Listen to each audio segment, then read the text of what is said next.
صالحین جو ایمان مومن کہلانے والے ہیں، مسلمان کہلانے والے ہوں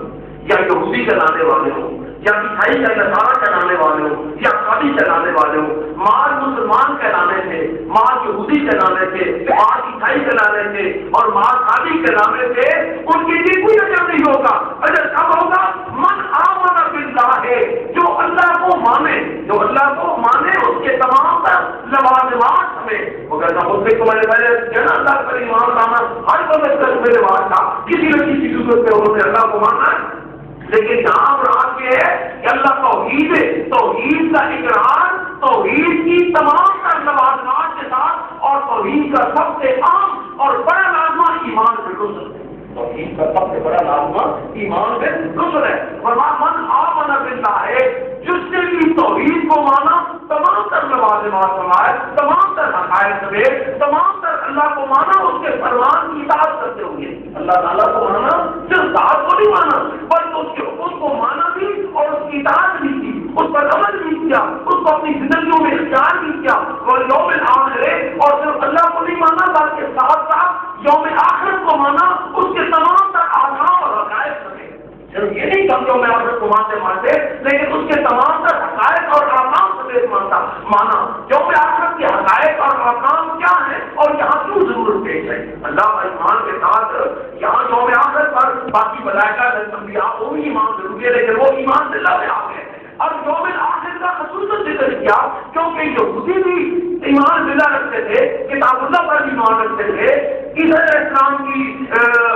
انبیاء پر ایمان رکھتے تھے، ملائکہ پر ایمان رکھتے تھے، عیسائی جو ہے وہ انجیل کو مقدس کتاب مانتے تھے، صحابیوں کے پاس بھی کچھ صحیفے موجود تھے جن کو وحی الہی قرار دیتے تھے، یعنی ایمان کتاب اللہ پر بھی تھا، ایمان اللہ پر بھی تھا، ایمان رسولوں پر بھی تھا، لیکن آخرت کا تصور، آخرت میں حساب کا تصور، آخرت میں کتاب کا تصور، آخرت میں اعتقاد کا تصور وہ ان میں مان پڑ گیا تھا۔ یہودی کہتے تھے کہ ہم تو اللہ کے رسول ہیں، ہم سے کوئی بات پوچھ نہیں ہوگی، نصرانی کہتے ہمارے گناہوں کا کفارہ عیسیٰ علیہ السلام نے ادا کر دیا، لہٰذا ہم سے کوئی بات پوچھ نہیں ہوگی۔ شادی کہتے تھے ہمارے لیے ہماری جانب سے یسوع علیہ السلام نے قربانی دے دی، ہم سے کوئی بات پوچھ نہیں ہوگی۔ تو اس تصور کی نفی کی جا رہی ہے، فرمایا من آمن باللہ، صحابی ہو، یہودی ہو، عیسائی ہو، مسلمان ہو، من آمن باللہ ہے اللہ پر ایمان بھی رکھتا ہو، یوم آخرت پر ایمان بھی رکھتا ہو، اس کے تمام تر حقائق سمیت کہ قیامت کے دن میں نے اللہ کے حضور پیش ہونا ہے۔ اما من خاف مقام ربہ، جو شخص اپنے رب کے حضور پیش ہونے سے ڈرتا رہا، خاف مقام ربہ عن الہوا، اور دنیا کی حرص و ہوا سے اس ڈر کی وجہ سے اپنے آپ کو روکے رکھاؤ، فإن الجنۃ ہی المأویٰ، تو پھر جنت اس کا ٹھکانہ ہوگی۔ یعنی جنت مشہور ہے، جنت مشہور ہے اللہ کے حضور قیامت کے دن پیش ہو کر، آخرت کے دن پیش ہو کر اپنی زندگی کے اعمال کا، اپنے حساب کا، اپنے کرتوتوں کا حساب دینے کا عقیدہ رکھنے پر، حساب کا عقیدہ رکھنے، حساب کتاب کا عقیدہ رکھنے پر معقول ہے، علت ہے یہ اور اس کی کہ یہ عقیدہ رکھے گا تب، یہ عقیدہ رکھے گا تب اس کا ایمان باللہ بھی مکمل ہوگا، وگرنہ اس کا ایمان باللہ بھی ایمان بالیوم الآخر کے سوا جو ہے وہ معلوم ہوگا، نہ ہونے جیسا ہوگا، وہ اس نے مانا ہی نہیں۔ تو فرمایا من آمن باللہ ہے بس یوم آخر، یا یوم آخر کی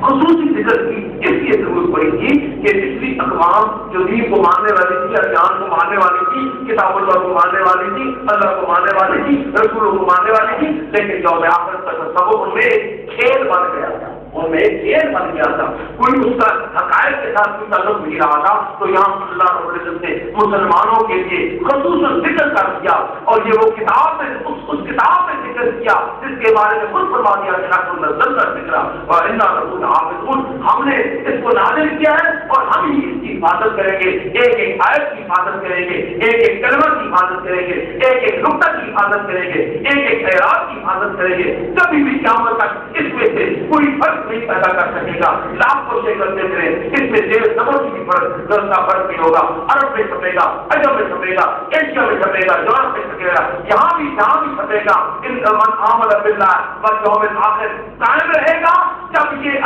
کلمات قائم رہیں گے، ان پر ایمان لانے والے مسلمان قائم رہیں گے، تو تصور یوم آخرت بھی اپنے حقائق کے ساتھ مسلمانوں کے اندر موجود اور قائم رہے گا۔ آج بات چاہے صوفیہ یہ اعلان کرتے ہیں کہ وہ جی ہمارے پاس آ جاؤ ہم تمہیں اللہ تک پہنچا دیں گے. نماز دن کی نماز ہوتی ہے, نماز دن کی نماز ہوتی ہے, روزہ دن کا روزہ ہوتا ہے, باطن کا روزہ ہوتا ہے. حضرت ٹاٹا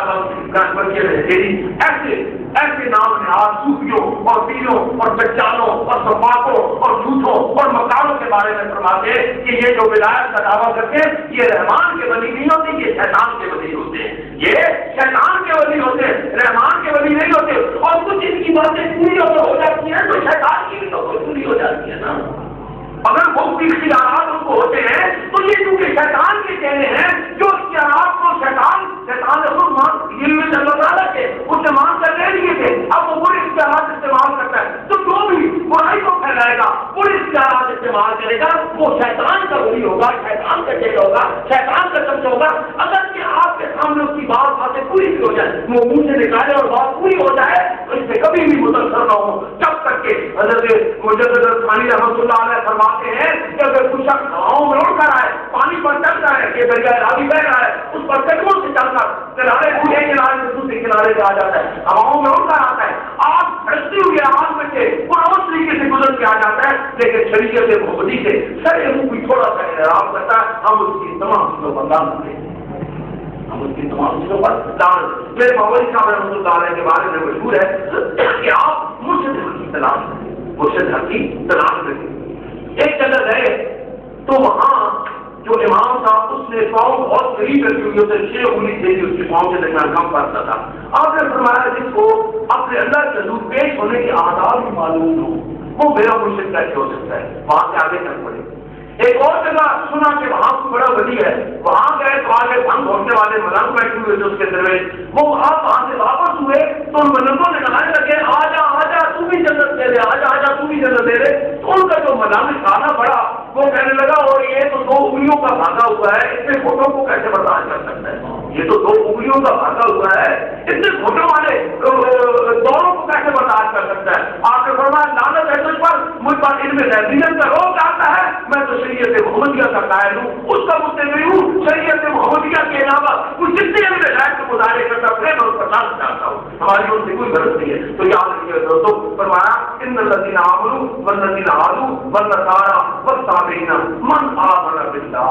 مسلمان کہلانے سے نہیں, صرف نام غلام رسول یا غلام محمد رکھ دینے سے نہیں, یا عبداللہ اور عبدالرحمان رکھ دینے سے نہیں, یا فاروق الاسلام رکھ دینے سے نہیں, بلکہ من آمن باللہ والیوم الآخر. من آمن باللہ والیوم الآخر, اللہ کو بھی ماننا ہے, اس کے تمام تر توحید کے تقاضوں کو ماننا ہے, تمام تر توحید کے تقاضوں کو مانتی ہوں, اس کے احکام کو مانتی ہوں, جن کو ماننے کا اس نے حکم دیا ان کو مانتے ہوئے, ان کو مانتے ہوئے اللہ کو صرف نہیں بلکہ جن کو ماننے کا اس نے حکم دیا ان کو مانتے ہوئے پر یوم آخر اور یوم حساب کتاب کو مانیں گے. اور اس ماننے کے وجہ سے, اس ماننے کی وجہ سے اور یوم حساب کے ڈر کی وجہ سے, اللہ کو ماننے کی وجہ سے, یوم حساب کے ڈر کی وجہ سے عامل اعمال صالح اعمال بھی کرے, صالح اعمال بھی کرے. صرف نیک اعمال, اچھے اعمال نہیں, برا صالح اعمال. نیک اعمال تو یہ بھی ہے نا, گنگا رام نے گنگا عقیدت بنا دیا تھا, نیک عمل تھا اس کا.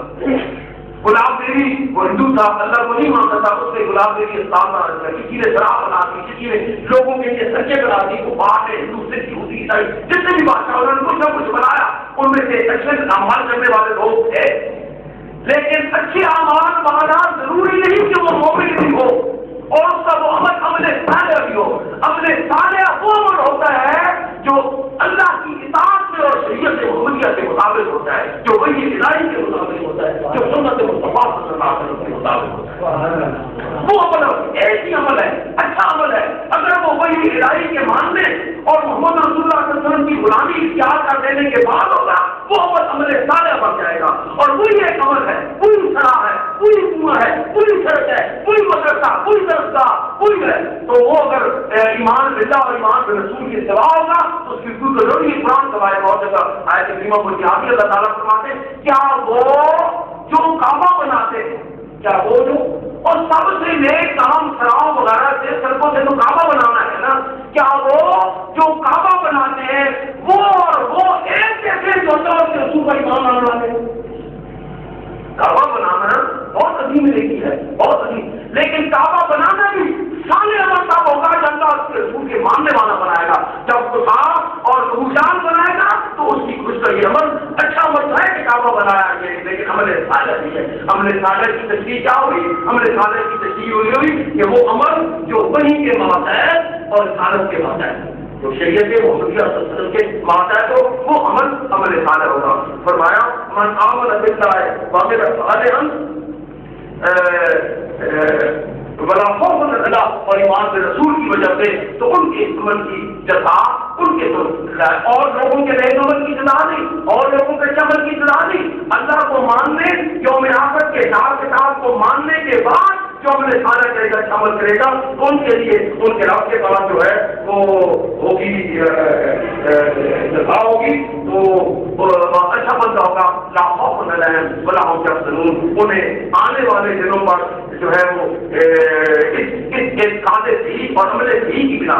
اس قادر صحیح اور عمل صحیح کی وجہ سے ان کو آنے والی کسی مصیبت کا خوف نہیں ہوگا. اور گزرے ہوئے جو ان کے عمل انہوں نے کیے ہیں جو آواز کے ان پر دوسروں کو نہ نہیں ہوگا کیونکہ ان کا ہر عمل اللہ پر مان کر اور جو میں آخرت کے حساب کے ڈر کے ماتحت صلاح ہوگا. جس کا بھی عمل ہوگا ان کا اللہ کے خوف سے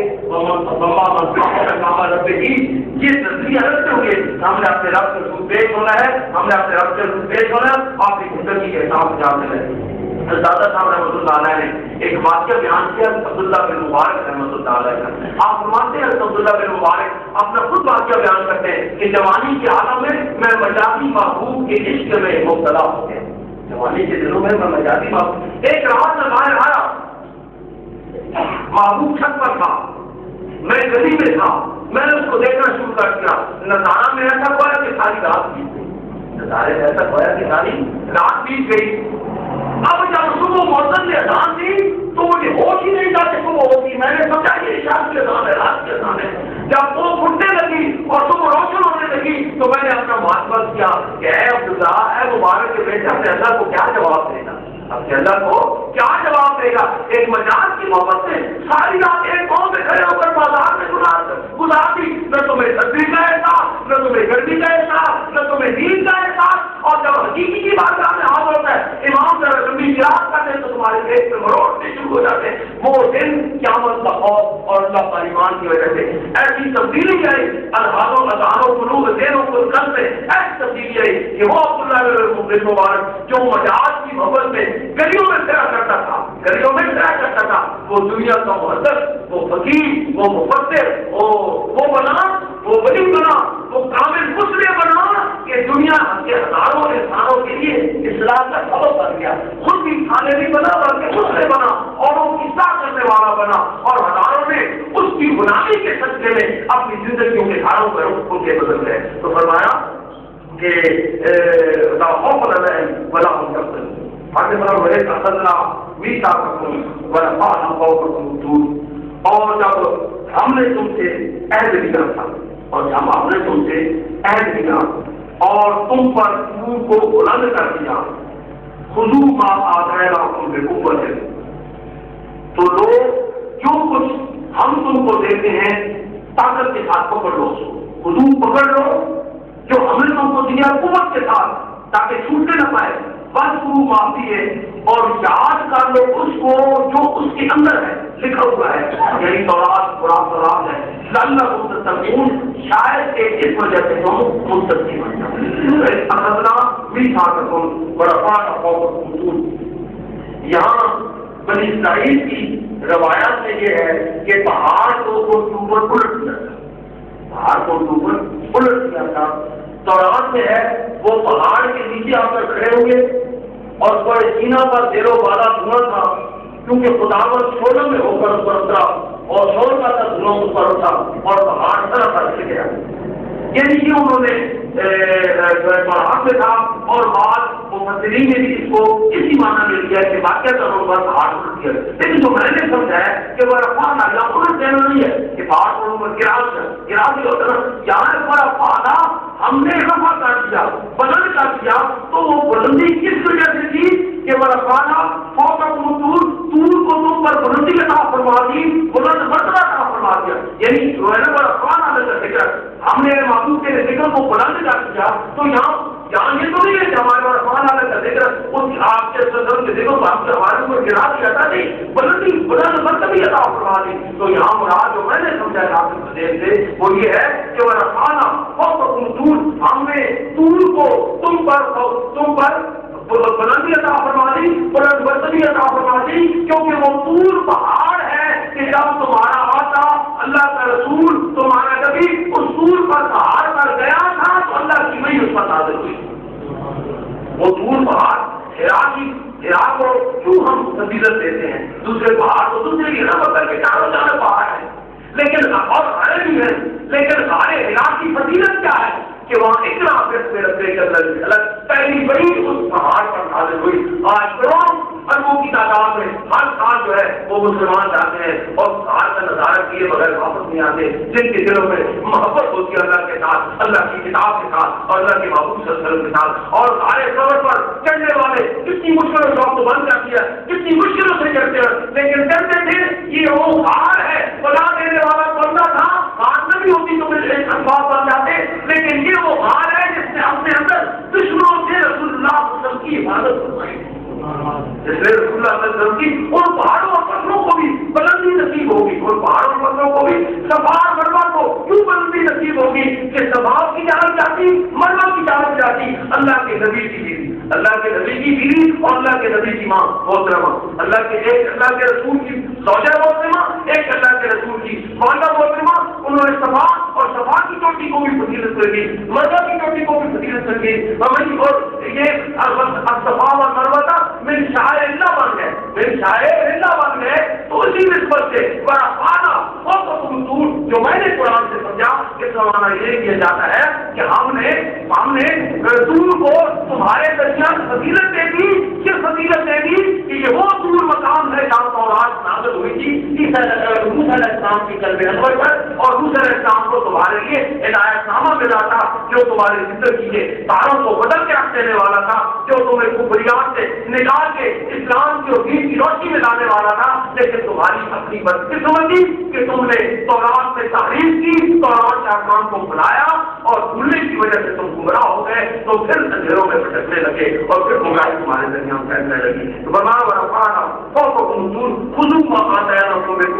پکڑ لو اس کے احکام کو، پکڑ لو تورات کے احکام کو، بس شروع معافی ہے اور یاد کر لو اس کے احکام کو، پکڑو اس کے احکام کو اور یاد کر لو اس کے احکام کو. یہ براہ راست خطاب تو یہودیوں سے ہے، لیکن اصل میں ہمارے لیے بھی نصیحت ہے کہ پکڑ لو قرآن کو اور یاد کر لو قرآن کو، پکڑ لو قرآن کو اور یاد کر لو قرآن کو. اور یاد کر لینے سے مراد یہ نہیں الحمد سے بنا کر ایک حافظ صاحب دل صاحب ہے وہ شبیلیں پڑھتے رٹے لگاتے ہیں، نہیں. یاد کر لو برسو، یاد کر لو سے مراد کیا ہے؟ اس کے احکام اتنے یاد کرو کہ تمہاری زندگی کا ہر عمل، تمہاری زندگی کا ہر عمل قرآن کے حکم کے مطابق ہو، تمہاری زندگی کا ہر عمل قرآن کی تفسیر ہو، تمہاری زندگی ہر عمل جو ہماری آقا صدیق رضی اللہ تعالیٰ عنہ سے پوچھا تھا نا کہ رسول اللہ صلی اللہ علیہ وسلم کے اخلاق کریمانہ کیسے تھے، عمر المؤمنین رسول اللہ صلی اللہ علیہ وسلم کے اخلاق کریمانہ کیسے تھے؟ تو آپ فرماتے ہیں کانا خلقہ قرآن، وہ تو چلتا پھرتا قرآن سے، وہ تو چلتا پھرتا قرآن سے. تو نے فاقہ بھی کیا، اپنا گریبا بھی کیا اور پھر ذات الہی کا بھی مہمان ہوا ہے. تیرا کردار ہے احکام خدا کی تعظیم، تیرا کردار ہے نظیم کا بھی دیکھتے ہیں کہ رسول تیرا کردار ہے احکام خدا کی تعظیم چلتا پھرتا نظر آتا ہوا قرآن تیرا کردار ہے احکام خدا کی تعظیم. تو یہاں فرمان ہمارے لیے بھی نصیحت ہے کہ قرآن صرف یاد کرنے کے لیے نہیں، ٹاکوں میں سجا لینے کے لیے نہیں، آنکھوں سے لگا لینے کے لیے نہیں، چوڑنے کے لیے نہیں، وہ یاد سے کر کھول کر ان کو پلانے کے لیے نہیں، بلکہ قرآن اس لیے نازل ہوا ہے کہ تمہاری زندگی کے ساروں کو بدل کر رکھے، تمہارے نظریات پر بھی اس کا چھپا ہو، تمہارے اعتقادات پر بھی اس کا چھپا ہو اور تمہارے کردار اور سیرت پر بھی اس کی قرآن کی مہر لگی. تب مانا جائے گا کہ تم قرآن کو ماننے والے ہو. تو فرمایا کہ خذوا ما آتیناکم بقوۃ واذکروا ما فیہ لعلکم تتقون، شاید کہ تم اس وجہ سے متقی بن جاؤ کہ تم نے اس کو یاد کیا. پھر فرمایا ثم تولیتم من بعد ذلک، اے یہودی اس سب کچھ کے باوجود اللہ نے تم کو کتنا انعام فرمایا تھا. انبیاء ہزاروں کی تعداد میں تمہارے اندر حکومت فرمائے، تمہیں کتاب عطا فرمائی، تمہارے لاڈ اٹھاتا رہا، تم سرائے سینہ میں پھٹے، تم غلامی کی زندگیوں کی غلامی کی زندگی بسر کر رہے تھے، وہ تم پر ظلم کر رہے تھے، تمہارے بچوں کو ذبح کر رہے تھے، تمہارے جو ہے وہ جوانوں کو ذبح کر رہے تھے، ان سے مفت مزدوریاں لیا کرتے تھے، تمہیں کھانے کے لیے کچھ نہ دیتے تھے، اس ظلم اور جبر کی احتیاط سے تمہارے اللہ نے تم کو نکالا، یہ احسان کیا، پھر سمندر کا کنارہ تمہارے لیے جو ہے وہ پاک بنا دیا، تم نکل گئے اور فرعون اور آل فرعون کے گزرتے وقت اس کو ملا دیا، ان کو گھر کر دیا، کتنا اللہ نے تم پر انعام فرمایا، تم نے تمہارے دشمنوں کو تمہارے سامنے ذلیل فرمایا، لیکن اے بنی اسرائیل تم متوجہ ہے تم سبحان اللہ کا ان احسانات کے باوجود بھی تم پھٹک گئے، پھر الٹے پاؤں پیچھے چل گئے، پھر تم نے اللہ کی مرضی کا اپنی مرضی کا طرف دے دیا، اور آج اس وجہ سے ذلیل ہوئے، اور آج ہم مسلمان کو کچھ کر رہے ہیں، یہ بھی انہیں یہودیوں کی طرح، انہیں نصرانیوں کی طرح، انہیں عیسائیوں کی طرح ہے، جس طرح انہوں نے اللہ کے رسولوں کو مانا تو تھا، اللہ کی کتابوں کو مانا تو تھا، لیکن ان کی غلط تشریحات کر کے اپنی قوموں کو لڑا دیا تھا اور نیک و صالح اعمال سے دور ہو گئے تھے۔ آج ہم ہی صالح اعمال سے دور ہو گئے، ہم نے بھی نئی تشریحات کر کے قرآن پاک اپنی مرضی سے تشریحات کر کے نئی اکتا کشائیاں کر کے کہیں سے کوئی ملی، ہم نے اکتا کشائی کر کے اپنی اجتماعات اپنا ایک گروہ اپنا ایک فرقہ بنا لیا اور اسلام سے جدا ہو گئے، قرآن سے جدا ہو گئے، اللہ سے جدا ہو گئے، اللہ کے دین سے جدا ہو گئے۔ اس کی سزا آج ہمیں یہ مل رہی ہے، آج ہمیں یہ مل رہی ہے، اتنی بڑی قوت کے ہونے کے باوجود، اتنی طاقت ہونے کے باوجود، تیل ہمارے پاس، سونا ہمارے پاس، ہیرے ہمارے پاس، جواہرات کے پہاڑ ہمارے پاس، آبادی دنیا کی 1/1000 ہمارے پاس، دنیا کا رقبہ آدھے سے زیادہ ہمارے پاس، اقوام متحدہ کے ممالک میں سے 50 ممالک ہمارے ممبر، لیکن قلت اور رسوائیاں کی اس اقوام متحدہ سے جہاں ہم 40 ہیں، قوت سے ہیں، دنیا ہمارا بھی لوگوں کھاتی ہے، ہمارے دیش کے کما کر امریکہ بھی بڑھتا ہے، لیکن کیا ہے کہ وہی جو ہمارے جو رزق پر پڑھنے والے ہیں، کوئی ہمیں آنکھیں دکھانے والے ہیں، کوئی ہمیں ذلیل کرنے والے ہیں، کوئی ہمیں رسوا کرنے والے ہیں۔ یہ کس وجہ سے ہم نے اللہ کے دامن کو چھوڑ دیا، اس کے محبوب صلی اللہ علیہ وسلم کے دامن کو چھوڑ دیا، اس کی کتاب کے دامن کو چھوڑ دیا۔ تو یہاں فرمایا تم متولہ تم بعد ذلک فلولا فضل اللہ علیکم ورحمتہ لکنتم من الخاسرین، اور اس حال میں پھر اللہ نے تمہیں بچا دیا، اس حال سے کرنے کے باوجود تم پھر اللہ نے تمہیں بچا، تم پھرتے رہے، اللہ تمہیں بچاتا رہا، اور اگر اللہ کا فضل خاص تمہارے سامنے حال نہ ہوتا اور اس کی رحمت خاص تم پر نزول نہ فرماتی لکنتم من الخاسرین، تو تم ٹوٹے ہوئے ہو جاتے، تم خسارے والے ہو جاتے، تم گھاٹے والے ہو جاتے، تم تباہ ہو جاتے، ہلاک ہو جاتے، برباد ہو جاتے، لیکن پھر بار بار اللہ تعالیٰ تمہاری طرف فرمانی ہوتے، اعراض کرتے ہوئے تمہیں معاف فرماتا رہا، تمہیں پھر مقام مراتب سے عطا فرماتا رہا، لیکن تم ایسے گمراہ ہو گے کہ پھر تم بار بار اس کی نافرمانی کرتے رہے۔ بلکہ سلم اللہ کی نام بتاؤ بلکہ علم الذی نعت و منکم کے سب سے فقلنا لهم كونوا قردة خاسئین، اور تاکید کہ تم نے جان لیا ہے، تمہیں معلوم ہو چکا ہے ان لوگوں کے بارے میں الذی نعت و منکم کے سب سے جنہوں نے نافرمانی کا راستہ اختیار کیا تھا، صبر کے بارے میں۔ جمعہ مبارک ہفتے کے 7 دنوں میں سے جمعہ مبارک ہے مسلمانوں کے لیے، اسی طرح اتوار مبارک ہے عیسائیوں کے لیے، اور ہفتے کا دن مبارک تھا یہودیوں کے لیے، اور ان کے لیے اتنے سخت احکام کے ہفتے کے دن کہ دنیا کا ہر کام ان کے لیے حرام تھا سوائے اللہ کی عبادت کے، اور اللہ کی عبادت چھوڑ کر دنیا کا کوئی کام کرنے والا، تجارت لین دین کچھ بھی کام، کھیتی باڑی شکار ہر چیز کرنے والے کا یہ حکم تھا کہ اس کو قتل کرنا۔ کیا حکم ہے؟ قرآن میں ہے کہ بس سب کو مانو، اس لیے کہ وہ تمہارے لیے مقدس ہے، جو کوئی اس کو پاک نہ جانے وہ ضرور مار ڈالا جائے گا، جو سبق کو پاک نہ جانے وہ ضرور مار ڈالا جائے گا، بس جو کوئی یوم سبت کو کام کرے وہ ضرور مار ڈالا جائے گا، جو کوئی یوم سبت کو کام کرے کسی قسم کا دنیا کا کام، اس کو قتل کر دیا جائے، مار ڈالا جائے۔ اے مسلمان، تیرے لیے اللہ تعالیٰ نے کتنی آسانی پیدا کروا دی، ویسا دوسری اطلاع میں یوم الجمعہ، تیرا بھی ایک مبارک دن ہے، برکت والا دن ہے، عظمت والا دن ہے، عبادت والا دن ہے، لیکن حکم کیا ہوگا؟ اذا دوسری اطلاع میں یوم الجمعہ میں فرق اور ذکر اللہ بدل ہوتا ہے، تو فرق اور ذکر اللہ جب جمعے کی اذان ہو جائے پہلی اذان تو کاروبار چھوڑ ٹھپ،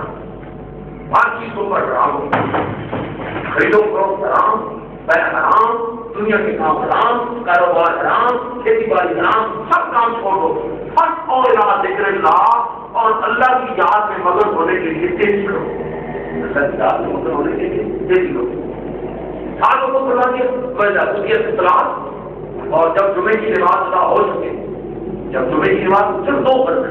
جمعے کی نماز صرف 2 فرض، جب یہ 2 فرض ادا ہو چکے وجہ خودیت کے ساتھ ہم تشریف کے در پھر پھیل جاؤ زمین میں، ہم تشریف کے در وقت تو میں فرض اللہ، پھر اللہ کا فضل تلاش کرو دنیا کے کام کریں، پہلے اللہ کا فضل تلاش کر رہے تھے اس کی عبادت کر کے، اب اللہ کا فضل تلاش کرو دنیا کے کام کر کے، یہ چند کھاتے اس پورے دن میں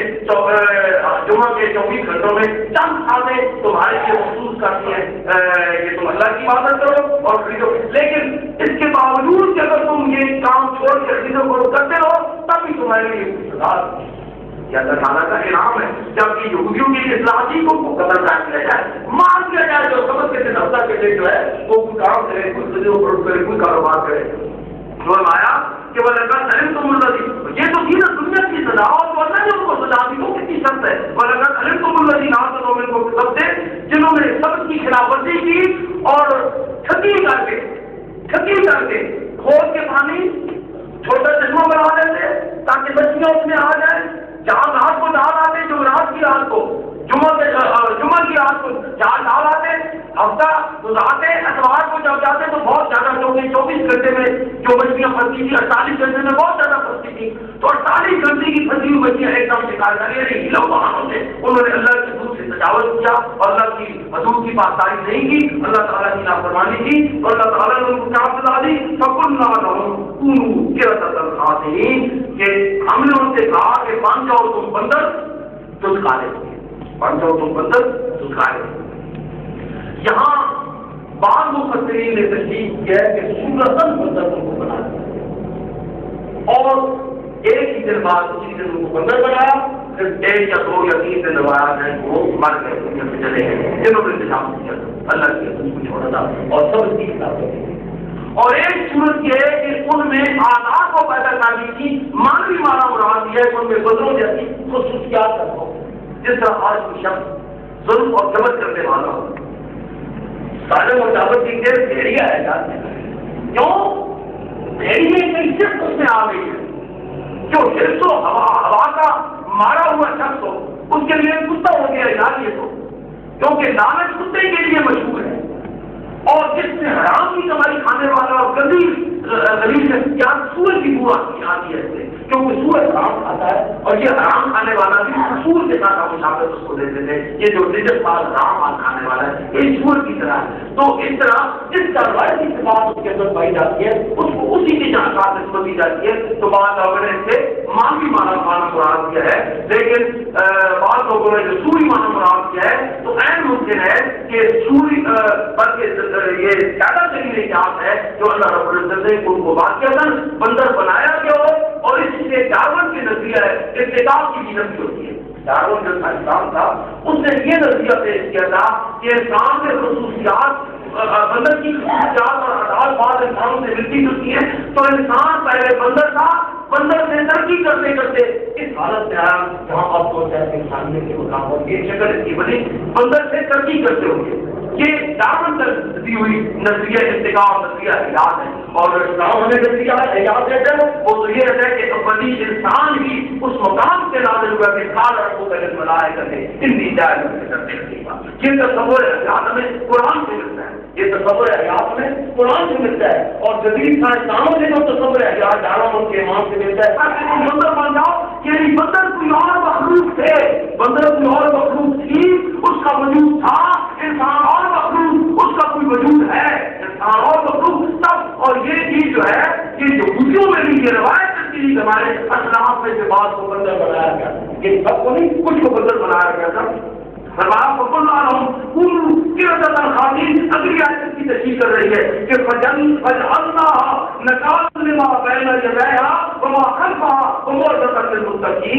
اور ہم نے اس کو بنا دیا،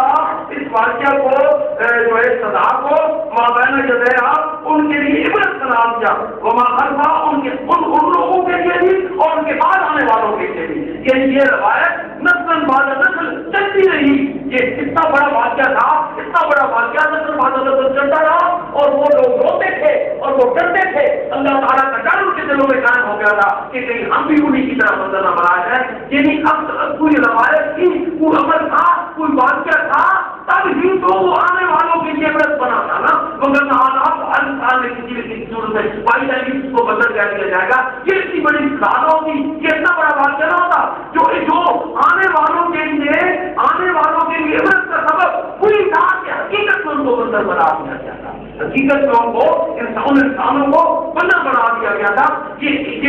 اس واقعہ کا زور بتاتا ہے. اگلی آیات میں اس کا عبرت بن جانا ہونا آنے والوں کے لیے بھی اور گزرے ہوئے لوگوں کے لیے بھی عبرت بن جانا، وہ موعظۃ للمتقین اور اللہ کا ڈر رکھنے والوں کے لیے نصیحت بن جانا. اللہ کی خوفی رکھنے والوں کے لیے عبرت بنا دیا، اللہ کا ڈر رکھنے والوں کے لیے نصیحت بنا دیا کہ جو بھی قیامت تک اس نصیحت پر اللہ کے حدود کو توڑنے والا بنے گا، کسی نہ کسی صورت میں اس کو سزائیں ملتی رہے گی. اتنی سخت سزا دی تھی، آنے والی نسلوں کے لیے یہ سزا عبرت کا سبب بن گئی. اب ایک اور اچھے کا ذکر ہو رہا ہے.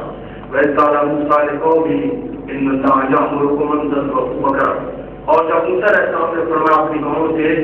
کہ بے شک اللہ تمہیں حکم دیتا ہے کہ تم گائے کو ذبح کرو، تم گائے کو. یہ قتل کا واقعہ تھا، قتل ہو گیا بنی اسرائیل میں، قاتل ملتا نہیں تھا. موسیٰ علیہ السلام نے فرمایا کہ اللہ تعالیٰ سے دعا فرمائی، حکم ہوا کہ گائے ذبح کرو، اس کا گوشت اس پر پھینکو، وہ مردہ خود بول ملے گا. یہ میرا قتل کرنے والا قوم. جب موسیٰ علیہ السلام نے یہاں کچھ اور سبق ہے ہمارے لیے. جب موسیٰ علیہ السلام نے اسے کہا ہوگا تو وہ کہنے لگے کہ موسیٰ تو ہم سے ہنسی مذاق کر رہا ہے، کیا کر رہا ہے، مذاق کر رہا ہے، ہم سے مذاق کر رہا ہے. قال اعوذ باللہ ان اکون من الجاہلین، میں اللہ کی پناہ مانگتا ہوں اس سے کہ میں جہل والی حرکت کروں. یعنی دین کے معاملے میں. اور آج ہم آیت قرآنی کا مذاق آپس میں مذاق بنا دیتے ہیں قرآن کے، یا اسلامی انداز بہت ساری آتے ہیں بہت سارے اور ڈاکٹروں سے آتے ہو کہ کوئی اور سختی ہو جائے ہو کہ اپنا راج بھی نکالنا چاہیں تو داڑھی کو پائے سے سزا بنا دیتے ہیں، اس کے نمازی ہونے کو پائے اور حج کے کو پائے سے سزا بنا دیتے ہیں. یاد رکھو اس کو اللہ کے رسول نے جہالت سے کافی کہ اللہ کے دین کی اقدار کا مذاق بنانا اور اس کے سبب کسی کا مذاق بنانا، کسی کے ساتھ مذاق کرنا دینی اقدار کے لیے. فرمایا کالو اور سب کا ہوگا کالا اور کہ میں اللہ کی پناہ مانگتا ہوں اس بات سے کہ میں جانوں جانوں میں ہوں. کالو دونوں نہ ربا وہی کرنا پائے. انہوں نے کہا کہ تیرا رب اپنے رب سے پوچھ، اپنے رب سے دعا کر جو وہی لگا کہ ہمارے لیے ہدایت فرما دے. ماں یا وہ کیسی وہ گائے کیسی کالا انہو یقولو انہا بقرۃ. فرمایا موسیٰ علیہ السلام نے کہ بے شک وہ فرماتا ہے کہ وہ گائے ایسی ہے لا فارض ولا بکر، نہ بہت بری ہے کہ بچہ جن نہ سکے، ولا بکر اور نہ ہی بالکل سواری ہے کہ بچہ نہ جلنے کے کاموں بچی ہے. امانوں کا نظارے درمیانی عمر کی ہے، امانوں کا نظارے درمیانی عمر کی ہے.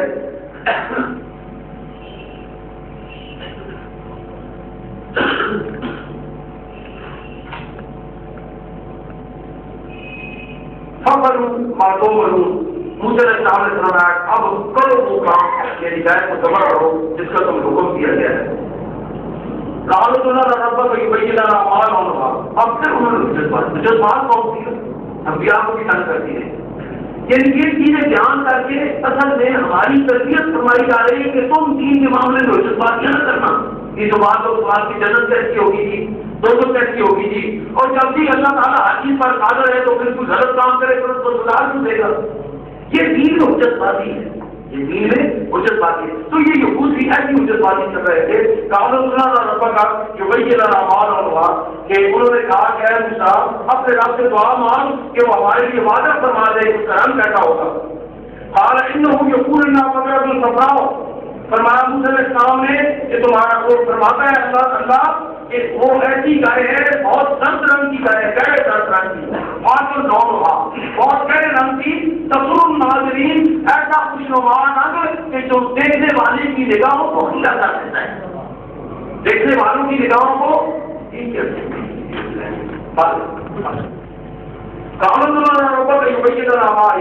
پھر انہوں نے کہا یہودیوں نے کہ اے موسیٰ اپنے رب سے دعا کر کہ وہ ہمارے لیے ذرا اور وضاحت فرما دے بیماریاں وہ کس قسم کی ہے. ان بقرہ تشابہ رہنا, یہ گائے تو ہم پر مستبر ہو گئی, ہم نے اتباع میں پا لیا گائے کے معاملے میں. وَإِنَّا إِنْ شَاءَ اللَّهُ لَمُهْتَدُونَ, اور جب رب تعالیٰ وضاحت فرمائیں گے تو ہم انشاءاللہ سیدھے راہ کو پا لیں گے, صحیح راہ کو پا لیں گے اور صحیح مقام تک پہنچ جائیں گے. قال انه يقول انها بقرة لا ذلول تثير الارض ولا تسقي الحرث مسلمة لا شيء فيها فقال انا جئت بالحق فذوقوا ما كانوا يعملون. کہ موسیٰ علیہ السلام نے فرمایا کہ وہ فرماتا ہے کہ وہ ایسی گائے ہے اس کو ذلیل نہیں کیا گیا, نہیں کھیتی میں ہاتھ جوڑ کر, نہیں کھیتوں کو پانی پلا کر وہ کنویں میں باندھ کر, مسلمۃ سالم ہے, پاک ہے, ہر صفحے سے کوئی عیب نہیں اس میں بے عیب ہے. کارن آنا جیسا ملا تو انہوں نے کہا ہاں اب ہم صحیح بات تک پہنچ چکے ہیں. فضل ہوا پھر کہیں جا کر انہوں نے ان جذباتوں کے بعد اس گائے کو ذبح کیا اور وہاں یا قانون حالانکہ ان کی جذباتی سے پتہ چلتا تھا کہ اس کو ذبح کرنے والے نہیں ہیں. ایک یہاں سے یہ تربیت چل رہی ہے کہ جتنا تم دین کے معاملے میں جذباتی کرتے جاؤ کہ اتنی تمہاری مشکلات میں کتاب ہوتا چلا جائے گا. اس لیے جو حکم دیا گیا ہے سادہ طریقے سے جو تم سمجھ آئے اس پر عمل کر لو تو خیر ہے. حجت بازی کرو گے تو تم پر عمل مزید بڑھتا چلا جائے گا. اور وہ گائے جو ان کے لیے بہت ہی مقدس تھی, وہ گائے جس کے ساتھ یہودی بہت پیار کیا کرتے تھے, وہ گائے جس کے ساتھ یہودی بہت سوچ کرتے تھے, وہ گائے جو ان کے نزدیک بڑی متبرک تھی. اور غالباً یہ جو گائے کے ساتھ گائے کی پرست ہندوستان میں ہوئی ہے, ہندوستان کے اردو نے گاؤں ماتا گائے کی پوجا کی ہے, اور مصریوں نے بھی اسی طرح مصریوں میں بھی گائے کی پوجا کی جاتی تھی. اور یہودیوں نے غالباً کے عقیدہ مصریوں کے ساتھ رہنے کی وجہ سے پیدا ہوا تھا, انہوں نے بھی گائے کو متبرک جانا اور پوجا شروع کر دی تھی. اور گاؤں میں سے گائے میں سے اس نسل میں سے جو نہایت ہی متعلق جو گائے تھی ان کے لیے متبرک, اس سے آخر میں نتیجہ تن اس تک پہنچے اس کو ذبح کرنا پڑ گیا. جب پہلے حکم ہوا تھا کہ فضل وغیرہ کہ گائے کو ذبح کرو تو جو سی گائے کی پکڑ کر وہ ذبح کرنے سے مسئلہ حل ہو جاتا, لیکن حجت بازی کرتے رہے, ان کی مشکلات میں اضافہ ہوتا رہا, اور پھر آخر میں وہ نتیجہ اس نتیجے پر پہنچے کہ جو گائے سب سے زیادہ ان کے لیے محترم, سب سے زیادہ پیاری تھی, سب سے زیادہ جس کے ساتھ عقیدت رکھتے تھے, اسی گائے کو ذبح کرنا پڑا. اس میں ہمارے لیے سبق ہے کہ دین کے معاملہ میں حجت بازیاں نہ کیا کرو, دین کے معاملے میں حجت بازی نہ کیا کرو. جو اللہ تعالیٰ نے تم پر فرض کر دیا ہے, جو تمہاری سمجھ میں آ گیا کہ یہ فرض ہے, اس پر عمل کرو. جو رسول اللہ صلی اللہ علیہ وسلم تم پر واضح ہو گیا واجب ہے, اس پر عمل کرو. سنت اور نوافل کے معاملے میں بہت زیادہ حجت بازیاں نہ کیا کرو کہ کہیں سوال پوچھتے تم اتنے پوچھ لو کہ تم پر اضافہ ہوتا رہے تمہارے اعمال میں, اور پھر تم یہود و نصارہ کی طرح کم ہو جاؤ اور اپنی عبادتوں کو گھٹاتے رہو, گھٹاتے اتنا گھٹا دو کہ ہفتے میں ایک دن تک عبادت کا تو بیٹھ لو, اور وہ بھی ایک دن چند جمعے کے لیے آؤ, چند خرچاؤ, گرجا میں دعا کرو اور سیریمنی میں حصہ لو, اور 10 منٹ کے بعد واپس چلے جاؤ. یہ تمہارا اللہ کے ساتھ جو بھی احسانات ہیں, اللہ کے ساتھ جو بھی انعامات ہیں, اللہ کے ساتھ جو بھی کرم نوازیاں تم پر, وہ ساری کی ساری پوری ہوگی. تمہارے دین کی حق تم نے ادا کر دیا, تم نے اپنے وقت کے حقوق پورے کر دیے, تم نے انبیاء و رسول نے جو تم کو سبق سکھایا تھا اس پر تم نے عمل کر دیا. یہ پھر گھٹاتے گھٹاتے ایسے نہ گھٹ جاؤ کہ بالکل ہی اسلام سے اور دین سے دور ہو جاؤ. تو دوستوں یاد رکھو, جو اللہ تعالیٰ نے فرض کر دیا ہے اس پر عمل کرو, جو اللہ رسول اللہ صلی اللہ علیہ وسلم نے واجب قرار دیا اس پر عمل کرو. اس سے زائد جتنا تمہارے مساعد ہے عمل کر لو, نہیں کرو کوئی حرج نہیں, تم سے کوئی بات فرض نہیں ہو جائے ہوگی, لیکن جس کے لیے بات فرض ہوگی وہ فرض ہے, جس کے لیے بات فرض ہوگی وہ واجب ہے. فرض کو ادا کرو, واجب کو ادا کرو, تمہارا دین مکمل ہو گیا, تمہارا دین پورا ہو گیا. آگے خشوع اور خضوع اور پیار اور عبادات اور آزاد جتنی ہے جی چاہے اپنی مرضی سے کرتے کرو، لیکن اس کے بارے میں سوال نہ کیا کرو، ان کے بارے میں پوچھا نہ کرو کہ تم اپنے اوپر وہ چیزیں واجب اور فرض کر لو جو اللہ اس کے رسول نے تم پر واجب اور فرض نہیں. اس لیے نوافل میں جتنا جی چاہے اتنا پڑھ لو، جتنا جی چاہے اتنا جو ہے وہ ذکر کر لو، اس میں پوچھا نہ کرو، سوال جواب نہ کیا کرو. کہیں بڑھتے بڑھتے تم اپنے اوپر اتنا نہ بنا لو کہ آنے والی نسلیں تم سے ہی بدل جائیں اور دین سے ہی بدل جائیں اور اس کو گھٹانا شروع کر دیں. گھٹاتے گھٹاتے وہ پھر دن کی 5 نمازوں کو بھی ایک نماز بنا دیں اور ان لوگوں کی طرح، ان لوگوں کی طرح جو بیوی کا روپ دھار کر، درویشی کا روپ دھار کر، مدنی کا روپ دھار کر یہ کہتے ہیں کہ باطل کی نماز ہوگی، باطل کی نماز ہوگی، نماز ہوگی. ہم تو ہے وہ ایک دفعہ میں جاننے کا امتحان دے رہا تھا تو بہت زیادہ ٹھنڈ ہوا تھا، میں صبح کے قریب رات کو پڑھتا رہا، سو گیا. تو مولانا سچی محمد رحمۃ اللہ علیہ سے میرے والد گرامی کے خلیفہ مجاز، انہوں نے مجھے صبح کی نماز کے لیے جگہ یہاں پر سن پڑھا تو میں نے کہا میں آتا ہوں. اب پوری فکس ہو گیا. انہوں نے صبح کی جماعت ادا کی اور دیکھا کہ میں نہیں ہوں، جلدی جلدی دعا کر کے پھر اوپر پھر مجھے جگایا. تو جب میں جاگا تو میں نے مزاج میں کہا مولوی صاحب میں تو مدینہ کی میں نماز ادا کر رہا تھا، آپ نے مجھے کیسے جگا دیا ہے؟ اور میں کہا جی پہلے جو یہاں فرض ہے یہ دیکھ لیں، جو اللہ کے بندے کا غلام ہوتا ہے جسے دین سیدھا ہوا ہوتا ہے اس کا کیا حال ہوتا ہے جو اپنے پیرزادہ کی بھی جو وہ تربیت کرتا ہے اس کی بھی وہ میں نے بھی جدید میں لاکھ میں کہا تھا وہ کہنے لگے پہلے جو یہاں پر ہے وہ ادا کرنے مدینے والی نماز بعد میں ادا کرتے ہیں ساری زندگی پڑھی ہے. انہوں نے مجھے جگایا اٹھا کی نماز پڑھا. تو جو اہل اللہ ہوتے ہیں، جو اللہ کے نیک بندے ہوتے ہیں، ان کے جو پیروکار ہوتے ہیں، ان کے ساتھ لوگوں کے نسبت کرنے والے ہوتے ہیں، ان کی خودداری کا، ان کی دین کے سمجھنے کے اسٹینڈرڈ کا یہ عالم ہوتا ہے جو کسی کا ساتھ نہیں کرتے. تو دوستو ایسے لوگوں سے ساتھ دور رہا کرو، ایسے لوگوں کے ساتھ تعارف پیدا کرنا، ایسے لوگوں کی عزت کرنا، حرام کی عزت کرنا ہے، شیطان کی عزت کرنا ہے. رحمان گڑھ کے ساتھ کوئی تعلق نہیں ہے. رحمان گڑھ کے ساتھ کوئی وہ یا قبر ہوتے ہیں یا خانے ہوتے ہیں یا بدماش ہوتے ہیں. ایسے بدماشوں کے ساتھ جو تعلق رکھے گا وہ ان کی بدماشی کے بڑھانے کا سبب بنے گا، وہ بھی گناہ گار ہوگا، کوئی اس میں ان کے ساتھ برابر کا شریک ہوگا. ایسے لوگوں کے ساتھ سلام اور مخاطبی کرنا ہمارے لیے حرام ہے. جو اللہ کے دین کے ہوئے نئی نئی کو شکایت کرنے والے، خاص درویشی کے روپ میں ہو، خاص عورتیں کے روپ میں ہو، خاص کسی اور روپ میں ہو، ایسے لوگوں کے ساتھ ہمارا دینی لحاظ سے کوئی تعلق نہیں ہے. ایسے لوگ لعنتی ہیں، ملعون ہیں، شیطان کے پیروکار ہیں، شیطان کے چیلے ہیں، شیطان کے چمچے ہوتے ہیں. ایسے لوگوں کے ساتھ نہ تعلق رکھیں اور نہ اپنے دوستوں کو، آباد کو، بچوں کو، عزیزوں کو ان کے ساتھ تعلق رکھنے دیں. سختی کیا کریں اس سے تاکہ ایسے آوارہ لوگ، ایسے آوارہ ملنگ، ایسے آوارہ درویشی کا دعویٰ کرنے والے تب اس دنیا سے ان کو جرت نہ ہو. یہ جو جہاز کے آبار بنائے جہاز مسلمان ان کو نظرانے دینا اور چڑھاوے چڑھانے شروع کر دیتے وہ کرتے وہ ان کی بدماشی میں اور زیادہ اضافہ ہوتا چلا جاتا ہے. اور ہمارے گرام سے گزارش ہے ایسے لوگوں کی تبدیل کیا کریں. کہیں نظر آئے اس کو جوتے ہٹایا کریں، اس کو جوتے مارا کریں، اس کو ڈنڈوں سے سیکھا کریں. پکڑا دیں اپنے منڈوں سے، پکڑا دیں اپنے سڑکوں سے. کسی گھر پر کوئی نظر ہے اس کو اٹھا دیں، کسی بھلے میں کوئی نظر ہے اس کو باہر کہنے دیں. تب ہو جا ہماری بچیوں سے تمہارا کوئی تعلق نہیں، ہمارے دین سے تمہارا کوئی تعلق نہیں ہے. اللہ تعالیٰ مجھے اور آپ سب کو باقاعدہ مسلمان بننے کی توفیق عطا فرمائے. آمین. باخر دعوانا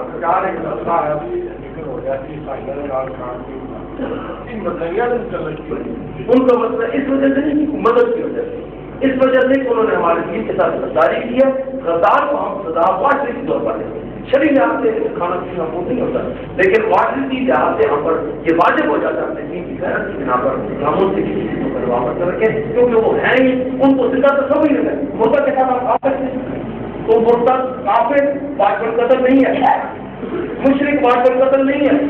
عیسائی واجب قتل نہیں ہے، یہودی واجب قتل نہیں ہے، صحابی واجب قتل نہیں ہے، ستاروں کی پوجا کرنے والا واجب قتل نہیں ہے، لیکن مرتد مسلمان واجب قتل ہے. تو مرتد ہے واجب قتل ہے. ہم قتل نہیں کر سکتے بین الاقوامی حالات کی وجہ سے ان کو اسلام اور مسلمان کو بولتے ہیں اس وجہ سے تو ان کو آپ مردہ سمجھتے ہیں. مردہ کے ساتھ آپ کھا سکتے ہیں، مردہ تکرار کرتے ہیں، اس کے جسم کے ساتھ اپنا باپ بھی ہو اس کے جسم کے ساتھ کھانے کی چیز رکھی تو اکرار ہوگی کھانے کی. تو اسی طرح ان کو مردہ سے سمجھ کے ان کا ہاتھ لگو گا وہ ہمارے لیے کیا ہوگا. مردے کے ساتھ کھانا کس کے آرام ہے کہ وہ مردہ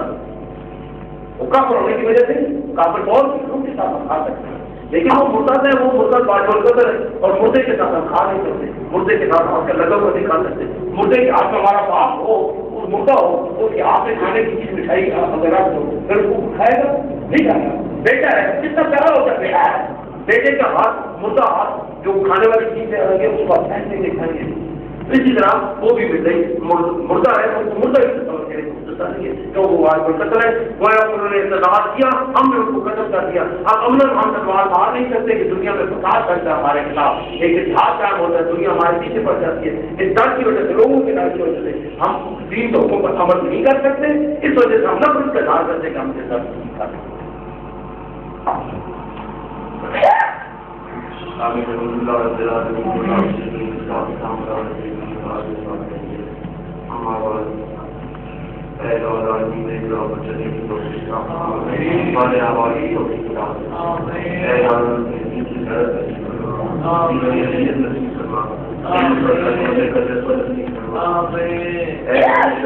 شیطان سے بچا، شیطانی بخشوں سے بچا، شیطانی سنگت سے بچا، شیطانی دوستی سے بچا، شیطانی ماحول سے بچا، شیطانی مجالس سے بچا۔ اے العالمین تمام آدمی کے رزق میں برکت نصیب فرما، خوشحالی نصیب فرما، رزق حلال کمانے کی توفیق عطا فرما، رزق حلال سے دروازے کھول دے، ان کی اولادوں کو ایک زندگی اختیار کرنے کی، اولادوں کو اپنے والدین کا دار بنا،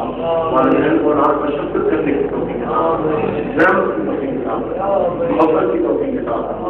اے العالمین تمام بیماروں کو شفا نصیب فرما، روحانی جسمانی بیماریوں سے نجات عطا فرما، تجھے فرض کر کے نہیں لگتی بات، نہ مال کی سوچ سے جڑی بات، صلی اللہ تعالیٰ علیہ خیر اس طرح پا کرتے ہیں۔ اور اس کے معروف نبی موسیٰ علیہ السلام کی سنت کا تتبع ہم کس طرح کر سکتے ہیں؟ آگے فرمایا ثم قسیت قلوبکم، چاہیے تو یہ تھا، اتنی بڑی نشانی جب تمہارے پاس آ گئی، اتنا بڑا موقع جب تمہارے سامنے ظہور پذیر ہو گیا، اتنی بڑی بات جب تمہارے سامنے آ گئی، اللہ کا حکم مان کر اتنا پوشیدہ راز جب تم پر لگا ہو گیا، تو چاہیے تو یہ تھا کہ تمہارے دل جھک جاتے ہیں، چاہیے تو یہ تھا تمہارے دل جھک جاتے اللہ کے سامنے، تمہاری روحیں جھک جاتی موسیٰ کے سامنے، موسیٰ کی اطاعت تم کرتے اور اللہ کی اطاعت کا کام کرتے رہتے۔ لیکن پھر کیا ہوا کہ اس کے بعد تمہارے دل سخت ہو گئے، اور اتنے سخت ہوئے ایسے معلوم ہوتا تھا بھیا کا ہدایت سے گویا کہ وہ پتھر ہے، اتنے سخت ہو گئے گویا کہ وہ پتھر ہیں، اور اشد و قسوہ یا سختی میں پتھر سے بھی بڑھ کر سکتے ہیں۔ اتنی ان کی اگلوں پر پردہ پڑا ہوا تھا کہ ایسے معلوم ہوتا تھا کہ وہ سخت ہے جس طرح پتھر سخت ہوتا ہے، پتھر دامن ہوتا ہے، زمین جنبت سے جنبت المحمد، پتھر اپنی جگہ سے نہیں ہلتا، پہاڑ اپنی جگہ سے، ان کے دل بھی اسی طرح سخت ہو گئے، بلکہ اس سے بھی زیادہ سخت آگے شاید فرمایا جا رہا ہے۔ لیکن ذرا حالانکہ وَإِنَّ مِنَ الْهِدَایَةِ الدُّنْيَا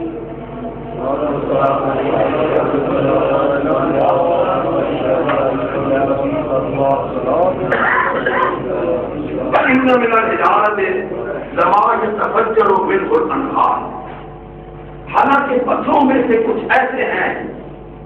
کہ جن سے نہریں نکلتی ہیں، دریا نکلتے ہیں۔ پتھروں میں سے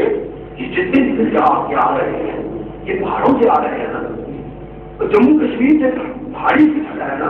دریا جتنے بھی ہیں جو آپ کی میدانی زمینوں کو سیراب کرتے ہیں اور پوری دنیا اسے غلہ اگا کے کھاتی ہے۔ اربوں کروڑوں لوگ اس میدانی زمین کے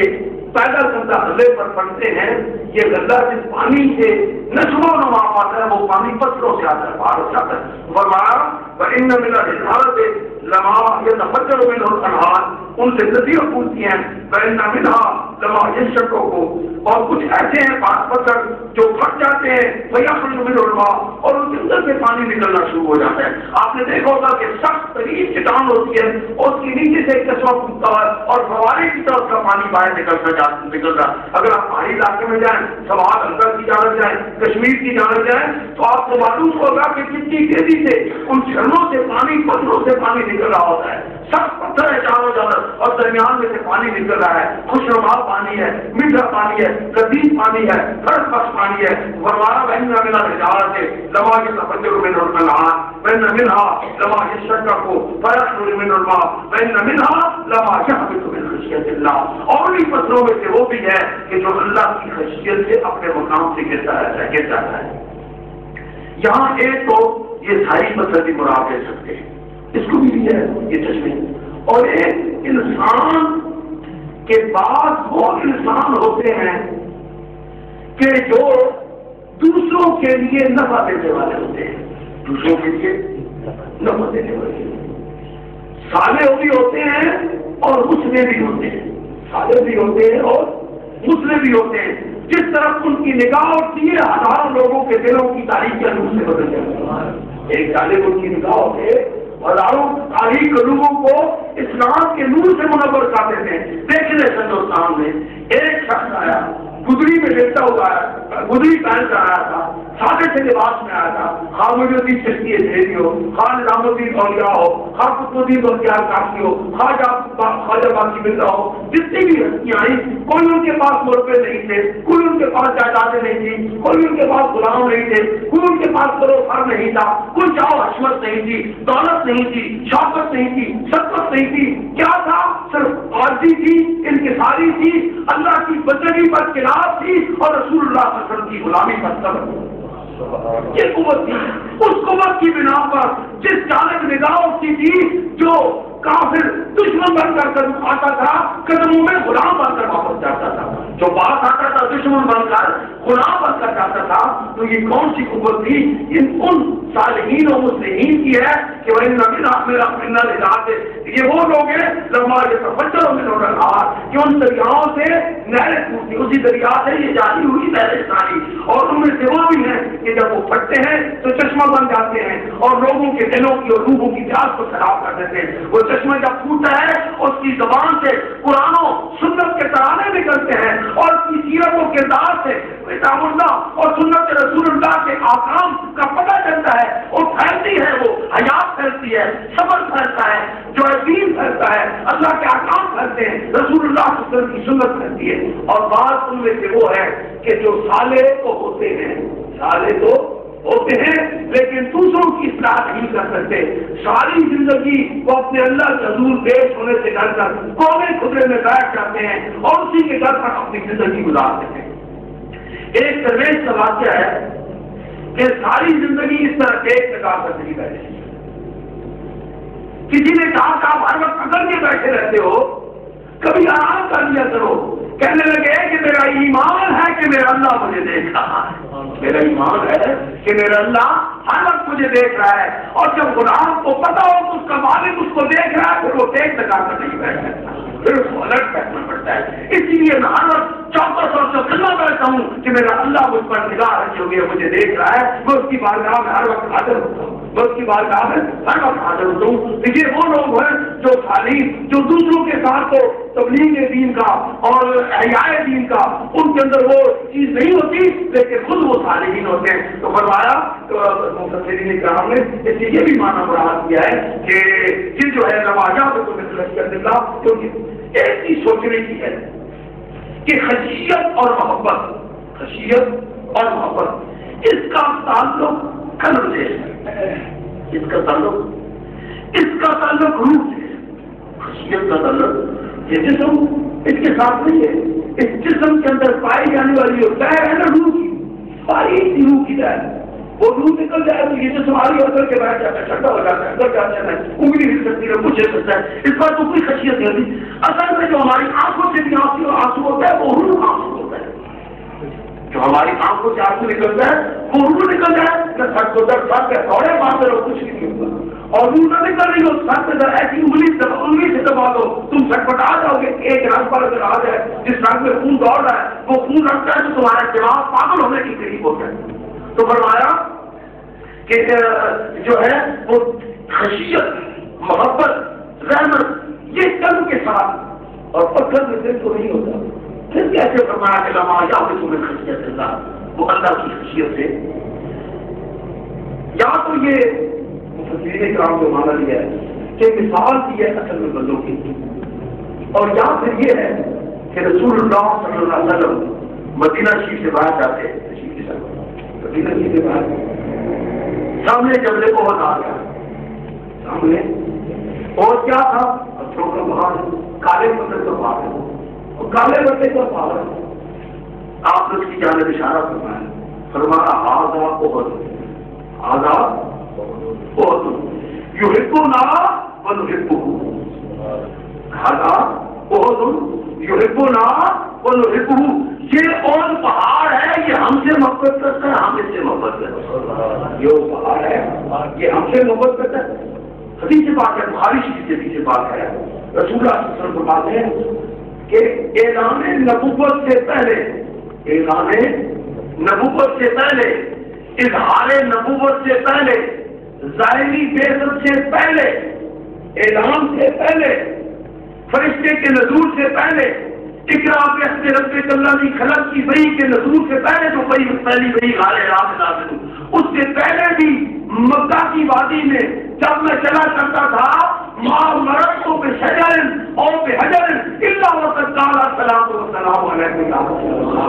میں کسی درخت کے پاس سے نہیں گزرتا تھا، کسی پتھر کے پاس سے نہیں گزرتا تھا، مگر وہ پکارتا تھا السلام والسلام علیکم.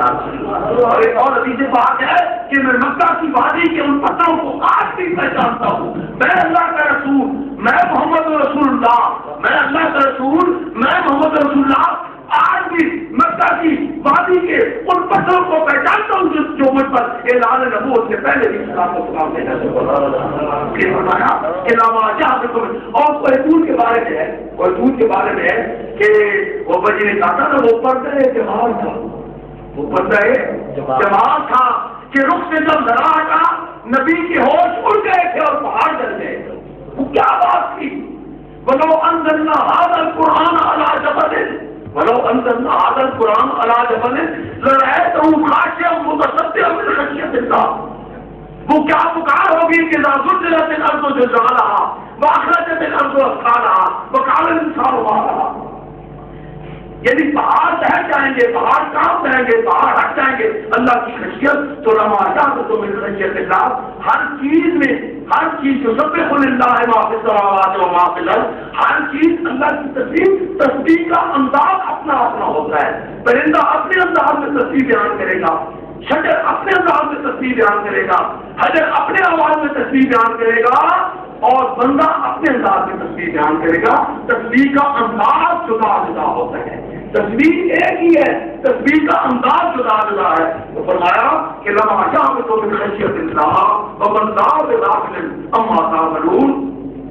اور اے بنی اسرائیل جو تمہارے کرتوت ہیں، اور میں کہوں کہ اے امت محمدیہ جو تمہارے نام اعمال ہیں، ومن ذا بغافل، اللہ ان سے بے خبر نہیں ہے. کبھی بھی یہ نہ سوچنا کہ ہم اللہ کے ساتھ ٹھگی کر لیں گے، ہم اللہ کے ساتھ شامل کے دن ٹھگی کر لیں گے. وہاں کوئی ٹھگی نہیں چلے گی، وہاں کوئی چالاکی نہیں چلے گی، وہاں کوئی حساب کتاب آپ کا نہیں چلے گا، وہاں کی کوئی ہوشیاری، کوئی چالاکی، کوئی چیز کام نہیں آئے گی. تیزی کوئی تکراری کوئی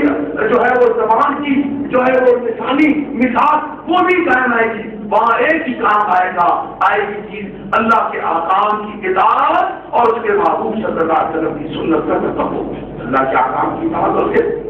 فرمایا اب بتا نا یا مسلمانوں سے خطاب، اب اسلام ناز تبدیل ہو رہا ہے اور مومنین سے خطاب فرمایا جا رہا ہے. اے مومنین، اور خصوصاً صحابہ کرام سے، اور خصوصاً صحابہ مدینہ سے، خصوصاً زیادہ مدینہ سے، کیونکہ یہودیوں کا واسطہ زیادہ تر اصحاب مدینہ کے ساتھ تھا نا. مکہ والے تو مکہ کیا ہے کہ وہاں تو کوئی یہودی نہیں تھا، لیکن مدینہ شریف میں پہلے سے یہودی بسا کرتے تھے، مدینہ شریف میں پہلے سے یہودی بسا کرتے تھے. ان کا تعلق تھا اصحاب مدینہ کے ساتھ، انصاریوں کے ساتھ. تو خصوصی خطابوں سے اور عمومی خطاب تمام صحابہ کرام سے. اب بتانا کیا تم یہ لالچ رکھتے ہو ہے صحابہ، اے میرے معصوم کے صحابہ، اے مومنین، کیا تمہیں یہ لالچ ہے، کیا تمہیں یہ طمع ہے، اور کیا دوسرا مانا کہ کیا تمہیں یہ توقع ہے. دونوں معنی مفسرین نے دیے. کیا تمہیں توقع ہے ایوبلکم کہ وہ تمہارے کئی ہوئی باتوں پر ایمان لے آئیں گے، کہ تم ان کو سمجھاؤ گے کہ آؤ قرآن کو مانو، آؤ اللہ کو مانو، آؤ اللہ کے رسول کو مانو. وہ تمہارے کہنے پر ایمان لے آئیں گے؟ نہیں. وقت کان فریق منہم، اور حال یہ ہے ان کا 1 کروڑ ایسا ہے یسمعون کلام اللہ، وہ اللہ کا کلام جب سنتا ہے، اللہ کا کلام سنتا ہے، ثم یحرفونہ، پھر اس میں تعریف کر دیتا ہے، پھر اس میں توڑ پھوڑ کر دیتا ہے. یہ قرآن 1450 سال پہلے فرما رہا ہے. اور آج سارے یورپین مصنفین، یورپین مصلحین، عیسائی مصلحین اور یہودی مصلحین سارے اس بات پر متفق ہیں کہ ہمارے پاس وہ تورات اور وہ انجیل نہیں ہے جو موسیٰ علیہ السلام عیسیٰ علیہ السلام پر نازل ہوئی تھی۔ آج کسی بھی نبی کے ماننے والے دعوے سے یہ نہیں کہہ سکتے کہ ان کے پاس کوئی کتاب ہے جو ان کے نبی پر اللہ رب العزت نے نازل فرمائی تھی، سوائے مومنین کے کہ ہم دعوے سے کہہ سکتے ہیں کہ ہمارے پاس ہمارے نبی پاک صلی اللہ علیہ وسلم کے قلب انور پر ان کے اللہ نے ہمارے اللہ نے جو کلام نازل فرمایا تھا اس میں ایک نقطے کا بھی فرق آج تک نہیں ہے، ایک زبر کا بھی فرق نہیں ہے، ایک دیر کا بھی فرق نہیں ہے۔ یہ دعویٰ صرف ہم کر سکتے ہیں، یہ دعویٰ صرف ہم کر سکتے ہیں۔ تو ہمارا وقت کانا فریق منہم یکفرون کلام اللہ ثم یحرفونہ، اور باوجود اس کے کہ من بعد ما عقلوہ، حالانکہ وہ سمجھتے بھی ہیں کہ ہم تعریف کر رہے ہیں، وہ سمجھتے ہیں کہ ہم تعریف کر رہے ہیں۔ ایک ہے نا کہ ہمارے مولوی بھی بسا اوقات قرآن و سنت کے مفاہیم غلط بیان کرتے تھے، لیکن چاہتے بولتے وہ یہ بیان نہیں کرتے، ان کی سمجھ میں وہاں تک پہنچتی ہے تو وہ بیان کرتے، جب ہم ان کی اصلاح کرتے نہیں بھائی اس کا یہ حکومت ان کی اصلاح ہو جاتی ہے۔ یعنی عربی زبان ناواسی کی طور پر یا عربی زبان میں ایک جانب کر جاتے ہیں، اس میں معنی ہوتے ہیں، دوسرے معنی کی جگہ غور نہیں کیا، ایک ہی معنی جو عمومی طور پر رواج پذیر ہو اسی کو لیا اور وہی ترجمہ کر دیا۔ حالانکہ اگر باقی لغت کو دیکھتے ہو جو اور معنی ہے وہ زیادہ مناسب حال ہوتے ہیں، ان مناسب حال معنی کی اجازت نہیں ہے، لیکن جب بھی ان کی رہنمائی کی جاتی ہے تو ان کی اپنی اصلاح کر دیتے ہیں۔ ہاں البتہ بعض منافقین اور شیطان سے جو غیروں کے چہرے بنے ہوئے ہوتے ہیں، جو غیروں کی چمچگیری کرنے والے ہوتے ہیں، جو غیروں کی غلامی اختیار کیے ہوتے ہیں، جو غیروں کے ساتھ مل کر دین کے ساتھ غداری کر رہے ہوتے ہیں، ان کی اصلاح آواز بہت مشکل ہوتی ہے، وگرنہ ہر وہ شخص جس کے اندر ذرا سا بھی خوف خدا ہوتا ہے، ذرا سی بھی محبت مصطفیٰ ہوتی ہے اور ذرا سی بھی کتاب اللہ کے ساتھ نظر ہوتی ہے، جب بھی جہاں بھی جس وقت اس کی رہنمائی کی جائے وہ پوری قدم پر اپنے قول سے اپنے عمل سے رجوع فرما لیتا ہے اور اپنی اصلاح آواز فرما لیتا ہے۔ فرمایا میں پاگے حالانکہ ان کو سوجھ بوجھی تھی اور یہ سوجھ بھی تھی وہ ہم یعلمون، اور وہ جانتے بھی تھے کہ ہم گمراہی پھیلا رہے ہیں، اللہ کے کلام میں ہم تعریف کر رہے ہیں، اللہ کے کلام میں ہم توڑ پھوڑ کر رہے ہیں، پھر بھی وہ توڑ پھوڑ کرتے چلے جاتے تھے۔ آگے اللہ رب العزت ارشاد فرماتے ہیں کہ وَإِذَا لَقُوا الَّذِينَ آمَنُوا قَالُوا آمَنَّا، جب وہ ملتے ہیں ایمان والوں سے، جب وہ ملتے ہیں بعض یہودی اہل ایمان سے ملا کرتے تھے، بعض یہودی اہل ایمان سے ملا کرتے تھے، اس جانب اشارہ ہے کہ وَإِذَا لَقُوا الَّذِينَ آمَنُوا قَالُوا آمَنَّا، جب وہ اہل ایمان سے ملتے ہیں تو کہتے ہیں کہ ہم ایمان لانے والے ہیں، ہم بھی موجود ہیں۔ جن یہودیوں میں سے کچھ وہ تھے جو اپنی کتاب کے عالم تھے اور تورات میں اللہ کے رسول صلی اللہ علیہ وسلم کی آمد کی پیشگوئی ہو چکی تھی، انجیل میں بھی پیشگوئی ہو چکی تھی، تورات میں بھی یہ آئے گا جس کے آنا ہوگا، انجیل میں تو آیا ہوں بنی اسرائیل کی گم شدہ بھیڑوں کو اکٹھا کرنے والا، اے اولاد اسرائیل میں تو تمہاری گم شدہ بھیڑوں کو اکٹھا کرنے والا بن کر آیا ہوں، اور میں آیا ہوں جانے کے لیے، میں آیا ہوں جانے جتنے بھی انبیاء تشریف لائے انہوں نے مخصوص لوگوں سے خطاب فرمایا، مخصوص لوگوں سے، مخصوص جہاں بھی خطاب فرمایا جاتا میں سوائے ابراہیم علیہ السلام کے رسول اللہ، ابراہیم علیہ السلام کا خطاب ساری انسانیت سے تھا، یا ایھا الناس، جب کعبہ تعمیر کیا جب ابو قبیس پہ کھڑے ہو کے اعلان فرمایا یا ایھا الناس قد فرض علیکم الحج، اے لوگوں، اے اولاد آدم، اللہ نے تم پر اس گھر کا